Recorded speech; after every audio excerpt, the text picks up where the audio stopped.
Hari ini, KSSB dan Infrasel turun padang ke Masjid Putra Heights berkongsi rezeki dan semangat Aidilfitri dengan mereka yang diuji.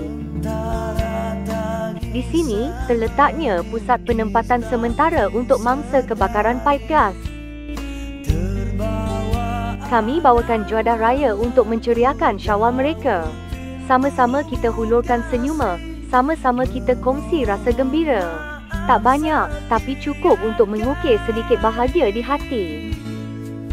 Setelah jauh terpisah, baru aku mengerti.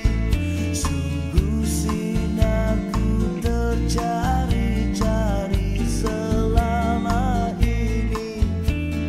Terlalu hampir hingga Ramai bang Anda ramai ya.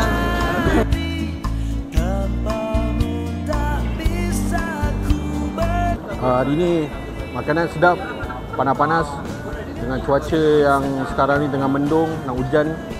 Dapat berkena bihun sup panas-panas macam ni memang sangat sedap lah. Sangat wow, mendonya.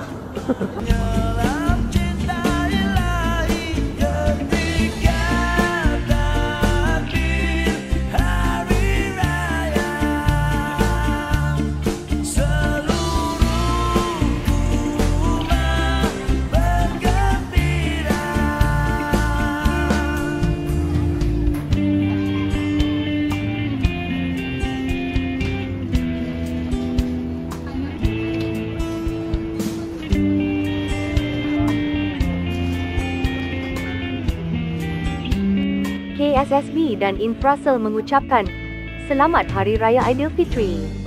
Maaf zahir dan batin.